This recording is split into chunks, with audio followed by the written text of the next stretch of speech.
அஸ்ஸலாமு அலைக்கும் and good evening. இப்ப எங்களுக்கு எண்ணளவை கட்டுப்பாடு அல்லது முதலிமை கட்டுப்பாடு. என்னது எண்ணளவை கட்டுப்பாடு அல்லது முதலிமை கட்டுப்பாடுன்னு சொன்னால் இது பின்வருமாறு டிஃபைன் பண்ணப்படும். எப்படியா?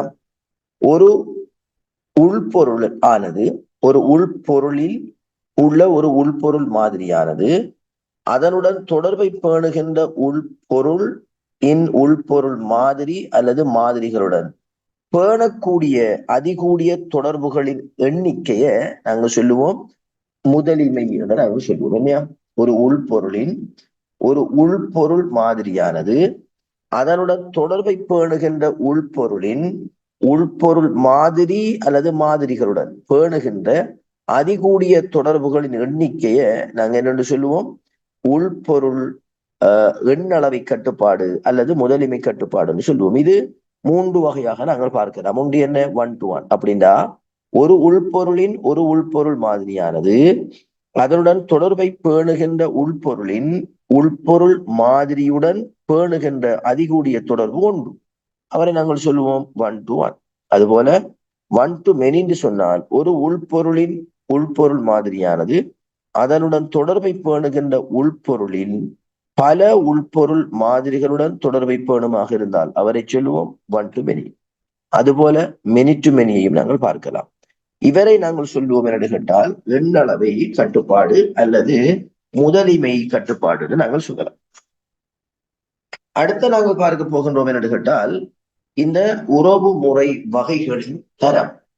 என்னது உறவு முறை வகைகளின் தரம் என்று சொன்னால் ஒரு தொடர்புடைமையில் பங்கு கொள்ளக்கூடிய உள்பொருட்களின் எண்ணிக்கையை நாங்கள் சொல்லுவோம் உள்பொருளின் தரம் என்று நாங்கள் சொல்லுவோம். ஒரு உள்பொருளில் ஒரு தொடர்புடைமையில் பங்கு கொள்ளக்கூடிய உள்பொருட்களின் எண்ணிக்கையை நாங்கள் என்னென்று சொல்லுவோம் உள்பொருளின் தரம் என்று சொல்லுவோம்.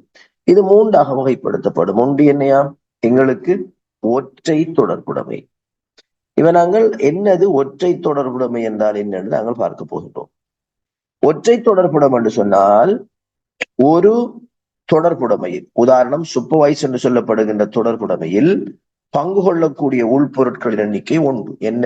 டீச்சர். இது ஏன் வருதுன்னு சொன்னால் எங்களோட பாடசாலையில அந்த இன்கிரிமெண்ட் என்று சொன்னால் பதவி, ஒரு ஆசிரியனுடைய சம்பள உயர்வுக்காக வேண்டி அந்த ஆசிரியர் இன்னும் ஒரு சீனியர் ஆசிரியரால் சூப்பர்வைஸ் பண்ணப்படுவார்.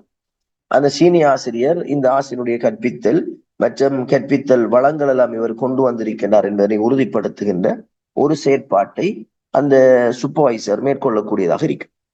அப்ப இங்க எந்த ஆசிரியர் யாரால் சூப்பர்வைஸ் பண்ணப்படுகின்றார் என்று சொல்லப்படுகின்ற தரவை எங்களுடைய தரவுத்தளத்தில் போட வேண்டியது அவசியம். அதற்காக வேண்டி ஏற்படுத்தப்பட்ட தொடர்புடைமை தான் ஒரு ஆசிரியர் சூப்பர்வைஸ் பண்ணுகிறார் பல ஆசிரியரை என்று சொல்லப்படுகின்ற தொடர்புடைமை. இங்கு சூப்பர்வைசர்ஸ் என்று சொல்லப்படுகின்ற தொடர்புடைமையில் எத்தனை உள்பொருள் பங்கு கொள்ளுது? ஒரு உள்பொருள். என்ன? டீச்சர் உள்பொருள். அவரை நாங்கள் சொல்லுவோம் ஒற்றை தொடர்புடைமை என்று சொல்லுவோம். இரண்டாவது நாங்க பார்க்கலாம் துவித தொடர்புடைமை. என்னையா? ஒரு ஸ்டூடெண்ட் விளையாடுதல், பிளேஸ். ஒரு ஸ்டூடெண்ட் விளையாடுதல், விளையாட்டு. இங்க ஒரு தொடர்புடைமையில் பங்கு கொள்ளக்கூடிய உள்பொருட்களின் எண்ணிக்கை 2, ஸ்டூடெண்ட் மற்றும் கேம். அப்ப பிளேஸ் என்று சொல்லப்படுகின்ற தொடர்புடைமையில் பங்கு கொள்ளக்கூடிய உள்பொருட்களின் எண்ணிக்கை 2. இவரை நாங்கள் சொல்லுவோம் என்று கேட்டால் துவித தொடர்புடைமை என்று சொல்லுவோம். அப்ப தொடர்புடைமையில் பங்கு கொள்ளக்கூடிய உள்பொருட்களின் எண்ணிக்கை 2ஆக இருக்கின்ற பட்சத்து அவரை நாங்கள் சொல்லுவோம் துவித தொடர்புடைமை என்று நாங்கள் பார்க்கலாம்.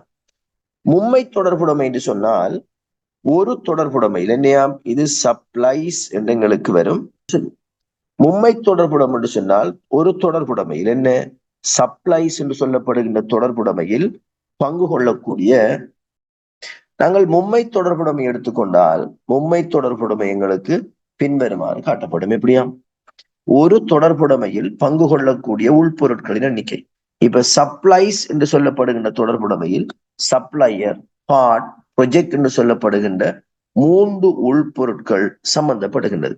ஆகவே இவரை நாங்கள் சொல்லுவோம் என்று கேட்டால் மும்மை தொடர்புடைமை என்று நாங்கள் பார்க்கலாம்.